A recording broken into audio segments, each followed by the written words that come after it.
ଭୁଲରେ ଏହି ଦେବାଦେବୀଙ୍କୁ ଅର୍ପଣ କରନ୍ତୁନି ମନ୍ଦାର ଫୁଲ, ନଚେତ୍ ଭୋଗିବାକୁ ପଡ଼ିବ ଭୟଙ୍କର ଅଶୁଭ ଫଳ। ହିନ୍ଦୁ ଧର୍ମଶାସ୍ତ୍ର ଅନୁସାରେ ସବୁ ଦେବାଦେବୀଙ୍କୁ ମନ୍ଦାର ଫୁଲ ଅର୍ପଣ କରାଯାଏ ନାହିଁ। ଅନେକ ଲୋକ ଅଜାଣତରେ ଏହି ଭୁଲ କରିବା ଯୋଗୁଁ ଅଶୁଭ ଫଳ ଭୋଗ କରିଥାନ୍ତି। ହିନ୍ଦୁ ଧର୍ମରେ ଭଗବାନ ବିଷ୍ଣୁଙ୍କ ଅନେକ ଅବତାର ଅଛି। ଯେଉଁମାନେ ବିଷ୍ଣୁ ଭଗବାନଙ୍କ ପୂଜା କରିଥାନ୍ତି ସେମାନେ ବୈଷ୍ଣବ ବୋଲି କୁହାଯାଏ।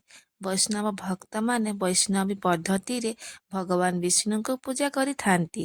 ଏହି ବୈଷ୍ଣବୀ ପୂଜା ପଦ୍ଧତି ଅନୁସାରେ କେବେ ବି ମନ୍ଦାର ଫୁଲ ଭଗବାନ ବିଷ୍ଣୁଙ୍କ କୌଣସି ଅବତାରକୁ ଅର୍ପଣ କରାଯାଇ ନଥାଏ।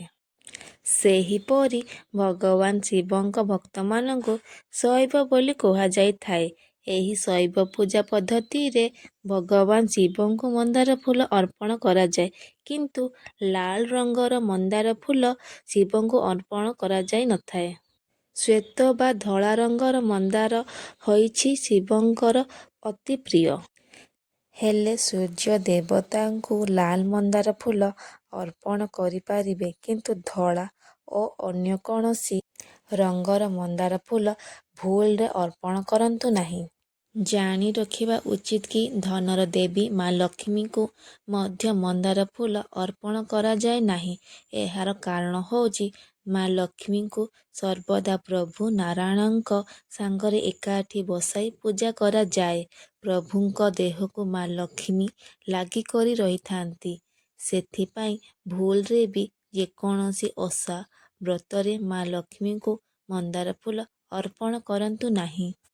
ମା ଶକ୍ତି ତଥା ଦୁର୍ଗା ମାଙ୍କୁ ପୂଜା କଲାବେଳେ ପ୍ରଥମେ ମନ୍ଦାର ଫୁଲ ଆବଶ୍ୟକ ହୋଇଥାଏ। ଏହାଛଡ଼ା ମା ଚଣ୍ଡୀ, ମା ମଙ୍ଗଳା ଓ ମା ସମଲେଶ୍ୱରୀଙ୍କୁ ମଧ୍ୟ ମନ୍ଦାର ଅର୍ପଣ କରାଯାଇଥାଏ।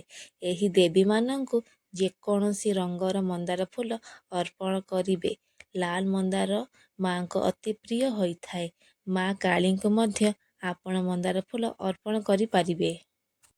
ମା ବୃନ୍ଦାବତୀ ହେଉଛନ୍ତି ମା ଲକ୍ଷ୍ମୀଙ୍କ ଅଂଶ। କାହିଁକି ନା ମା ଲକ୍ଷ୍ମୀଙ୍କ ଅଂଶରୁ ବୃନ୍ଦାବତୀ ଜନ୍ମ ନେଇଥିଲେ। ତେଣୁ ବୃନ୍ଦାବତୀ ମାଙ୍କ ମଧ୍ୟ ମନ୍ଦାର ଫୁଲ ଅର୍ପଣ କରାଯାଏ ନାହିଁ। ଭିଡ଼ିଓଟି ଭଲ ଲାଗିଥିଲେ ଲାଇକ୍ କରନ୍ତୁ। ଆଗକୁ ଏଇଭଳିଆ ଭିଡ଼ିଓ ପାଇବା ପାଇଁ ସବସ୍କ୍ରାଇବ୍ କରନ୍ତୁ। ପାଖରେ ଥିବା ବେଲ୍ ଆଇକନ୍କୁ କ୍ଲିକ୍ କରନ୍ତୁ।